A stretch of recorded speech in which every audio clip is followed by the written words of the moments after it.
अस्सलाम वालेकुम जी, welcome back to my channel. कैसे हैं आप सब? आई होप सब खैरियत से होंगे। अल्हम्दुलिल्लाह हम सब भी बिल्कुल ठीक हैं, खैर आफियत से हैं। वैसे तो हम लोग पूरा साल हर महीने ग्रॉसरी करते हैं, लेकिन रमज़ान और मुबारक की ख़ास ग्रॉसरी होती है जिसमें शामिल होती हैं खजूरें, बेसन और चने।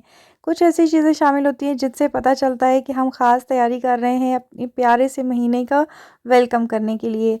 तो वैसे तो ग्रॉसरी की ज़रूरत नहीं थी, काफ़ी ज़्यादा सामान पड़ा हुआ था, लेकिन वो यकीन नहीं आ रहा था कि रमज़ान आने वाले हैं और ग्रॉसरी ना की तो ऐसे तसल्ली सी नहीं हो रही थी। तो कुछ चीज़ें मैंने मामू को लिख के दे दी थी, वो ले आए हैं और अभी हम लोग इनको समेट लेंगे।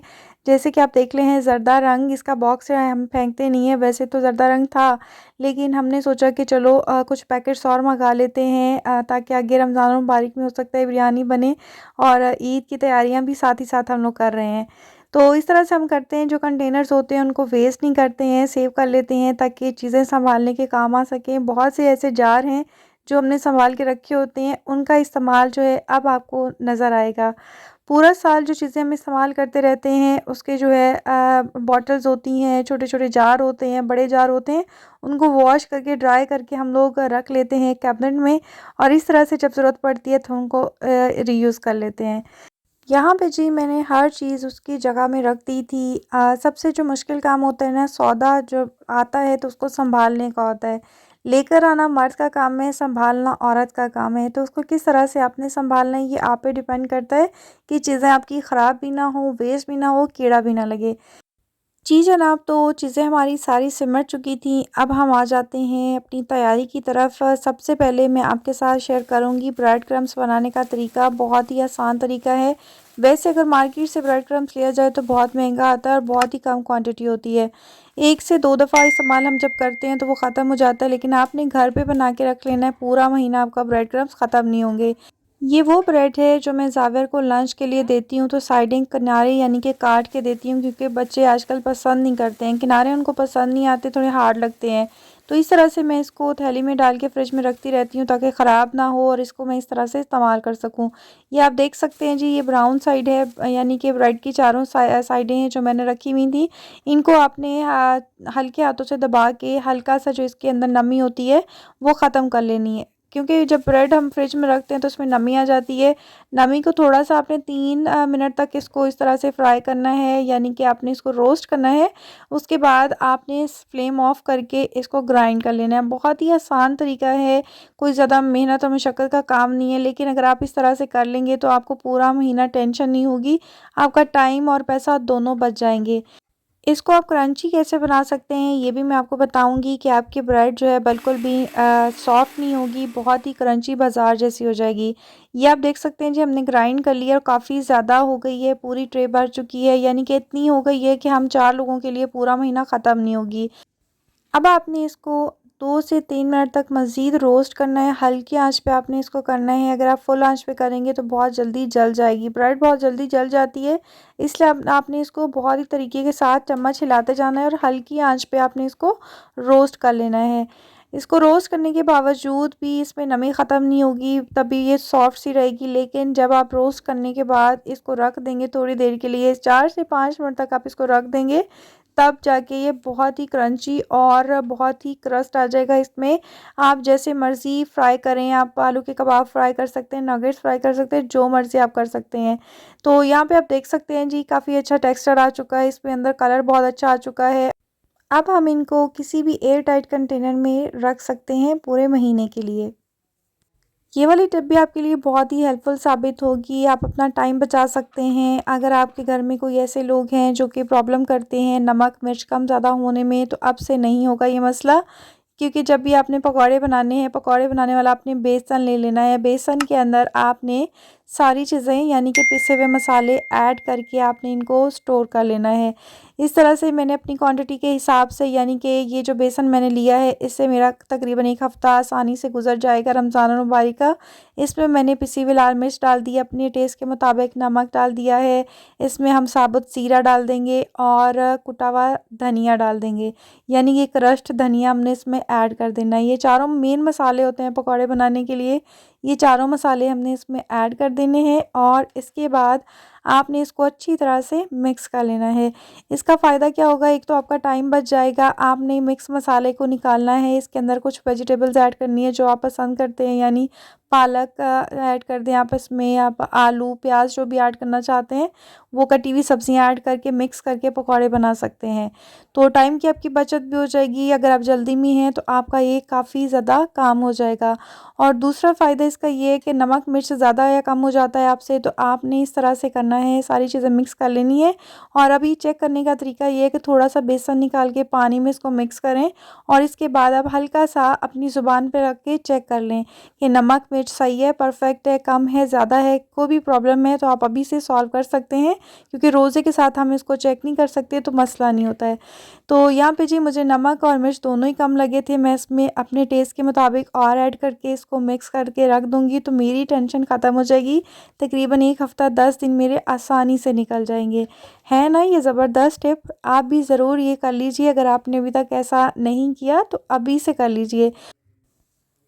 नेक्स्ट आ जाते हैं जी चटनियों की तरफ। तो अभी हम बना लेंगे पुदीने की चटनी, जो कि बहुत ही काम आती है रायता बनाने के लिए, पकौड़ों के साथ। अगर आप राइस पसंद करते हैं तो राइस के साथ, तो हर चीज़ के साथ आपको चटनी चाहिए होती है। अभी से हमने बना के रख लेनी है ताकि हमें रमज़ान में ज़्यादा मेहनत करनी ना पड़े। आपने जो भी आप शामिल करते हैं पुदीने की चटनी में, हम लोग तो पुदीना, सब्ज़ मिर्चें, धनिया, कुटी हुई लाल मिर्च अम्मी ने डाली है, साबुत ज़ीरा डाला है और पिसी हुई लाल मिर्च डाली है। ये सारे मसाले हमने ऐड कर दिए हैं। इसको अच्छी तरह से ग्राइंड करने के बाद लास्ट में हमने इसमें नमक डालना है। इससे आपकी चटनी का कलर बिल्कुल सही रहेगा, ग्रीन रहेगा, कलर चेंज नहीं होगा। तो चटनी भी हमारी रेडी हो चुकी थी। अब हम आ जाते हैं इमली की चटनी की तरफ, जो कि बहुत ही इम्पॉर्टेंट है। हमारे घर में बहुत पसंद की जाती है रमज़ान मुबारक में, क्योंकि हमारे घर में चना चाट ही बनती है। खाने में इफ्तार में खाना नहीं बनता, यानी कि रोटी सालन नहीं खाया जाता, चना चाट और इस तरह की चीज़ें ही पसंद की जाती हैं। लेकिन इस दफ़ा मुझे लगता है कि फ्राई चीज़ें कम बनेंगी, क्योंकि मेरी मदर इन लॉ की तबीयत ख़राब है, डायबिटिक पेशेंट है वो, उनकी शुगर काफ़ी हाई हुई हुई है। तो इनकी वजह से हमें भी कंट्रोल करना पड़ेगा। और फिर मुझे भी है कि मुझे रमज़ान मुबारक में अपना वेट कम करना है, तकरीबन 4 से 5 किलो वेट कम करना है, जो कि अपनी ज़ुबान को कंट्रोल करके ही हो सकता है। क्योंकि ये हमारे पास बेस्ट अपॉर्चुनिटी है। अगर आप अपना वेट कम करना चाहते हैं तो इससे बेहतर मौका आपको कभी भी नहीं मिल सकता। हमने अपने खाने पीने पे कंट्रोल करना है, ऑयली चीज़ें कम से कम इस्तेमाल करनी है। ज़ाहिर है जब घर में चीज़ बनती है तो खाने का दिल भी चाहता है। इसी वजह से मैंने कुछ ऐसी चीज़ें बनानी ही नहीं है कि जो मेरी मदर इन लॉ का भी दिल करे खाने को। इसी बहाने मेरा वेट भी थोड़ा कम हो जाएगा। तो ख़ैर जी, यहाँ पे इमली की चटनी बनाने के लिए थोड़े से हमने इसमें मसाले ऐड करने हैं, चीनी ऐड करनी है, नमक हस्बे ज़रूरत, पिसी हुई लाल मिर्च, काली मिर्च डालनी है और कुटी हुई लाल मिर्च डालनी है। बस ये कुछ चंद चीज़ें डालनी है। अब इसको हम बॉयल आने तक, 3 से 4 बॉयल आने तक रख देंगे। और इसमें हमने ऐड कर देना है गुड़। गुड़ ऐड करने से इसकी जो खटास है वो कम हो जाएगी और टेस्ट थोड़ा अच्छा आ जाएगा।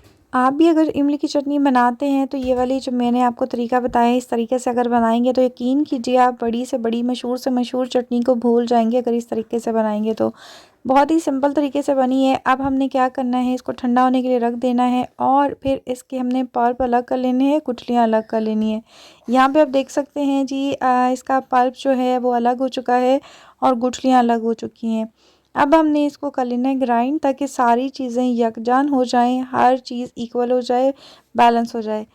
रमज़ान और मुबारक से पहले अगर हम ये सब काम कर लेते हैं तो हमारा बहुत सारा टाइम बच जाता है, मेहनत भी बच जाती है। जब हम ये सब काम करने लग जाते हैं ना तो हमें थकावट हो जाती है, स्पेशली रोज़े के साथ। तो इस तरह से अगर करके रख लिया जाए तो आसानी से आपके 20 से 25 दिन गुजर जाते हैं। आप देख सकते हैं जी कितनी मज़े की लुक आई है, कितनी ज़बरदस्त किस्म की लुक आई है और खाने में इससे भी ज़्यादा मज़े की थी। लेकिन यहाँ पे जी जो आपको नज़र आ रही हैं गुठलियाँ, इनको हमने वेस्ट नहीं करना। इस तरह से हम इसमें डालेंगे पानी और इसका अच्छी तरह से असर जो है दोबारा से फिर निकालेंगे, यानी कि इसके अंदर जो भी असर रह गया है, पल्प वगैरह कुछ रह गया है, वेस्ट ना हो, इसको हमने फिर से इस तरह से मैश कर लेना है और इसका पानी जो है स्ट्रेन कर लेना है। फिर दोबारा से इसको ग्राइंड करके उसी जार में डाल देना है। ये वही जार हैं जो मैंने आपसे कहा था कि हम रखते रहते हैं न्यूटेला के या चोको ब्लिस जो भी होता है, उसके कंटेनर्स जो भी बचते रहते हैं हम इस तरह से रखते हैं। तो अभी आप देख सकते हैं किस तरह से इस्तेमाल हो रहे हैं। इमली की गुठलियों की यहाँ पे मैंने मत मार दी है, क्योंकि इनको अलग करने में मेरी बहुत मेहनत लगी है, मेरे हाथ दुखना शुरू हो गए थे। बट ये है कि अब मैंने वेस्ट नहीं होने दिया कुछ भी। ये आप देख सकते हैं दोबारा से कितना ज़्यादा पल्प निकल आया है। तो ये जो चटनी है ये हमारी तकरीबन 1 महीना निकल जाती है। लास्ट ईयर भी ये सब कुछ करके रखा था मैंने, मेरे लिए काफ़ी ज़्यादा आसानी हो सकी थी। तो यहाँ पे जी ग्रीन चटनी भी रेडी हो चुकी है, इमली की चटनी भी रेडी हो चुकी है। अब आ जाते हैं आलू बुखारे की तरफ। तो आलू बुखारे की चटनी बहुत ही अच्छी लगती है। अगर आपको पसंद है शादियों में आलू बुखारे की चटनी खाना, तो आप ख़ुद घर पे बना सकते हैं इस तरीके से, जैसे मैं आपको बताऊंगी। बहुत ही कम चीज़ों के साथ बनती है ये और आसानी के साथ बन जाती है। यहाँ पे जी 2 कप पानी मैंने लिया था, उसमें 1 पाव आलू बुखारा मैंने डाल दिया है। इसको हमने 2 से 3 मिनट तक पकाना है। जब आलू बुखारा सॉफ्ट हो जाएगा तो फिर हमने इसमें ऐड कर देनी है चीनी। चीनी आप हस्बे ज़रूरत ऐड करें। वैसे 1 पाव के हिसाब से 5 टेबलस्पून मैंने इसमें ऐड किए थे। लास्ट टाइम मैंने एक आधा कप ऐड किया था किसी की रेसिपी देख के, बट वो बहुत ज़्यादा चीनी हो गई थी। लेकिन आपने इस चीज़ का ख्याल रखना है, अगर ज़्यादा चीनी हो जाएगी तो आपसे खाया नहीं जाएगा। यहाँ पे मैंने 15 से 20 बादाम की गिरियाँ डाल दी हैं, इनके छिलके उतार के। अब इसको हम पकाएंगे 2 से 3 मिनट तक, ताकि बादाम भी सॉफ्ट हो जाए। अब इसमें हम डाल देंगे चारों मग्स। मग्स आपने ज़्यादा इस्तेमाल नहीं करने, तकरीबन 1 टेबलस्पून के करीब मैंने डाला है। ये ना हो कि मग्स ही मग्स नज़र आए, आपने थोड़े कम डालने हैं। हमारा जो मेन फोकस है वो आलू बुखारे के ऊपर है, तो आलू बुखारा नज़र आना चाहिए। बादाम और मग्स आपने कम डालने हैं। यहाँ पे जी हमने 1 चुटकी भर के डाल दिया ज़ीरा पाउडर, काला नमक डाल दिया है, पिसी हुई काली मिर्च डाल दी है, और आपने अदरक का 1 पीस डाल देना है, और इसमें पिसी हुई लाल मिर्च डाल देनी है। वो भी आपने ½ टीस्पून ही डालनी है, ज़्यादा नहीं डालनी।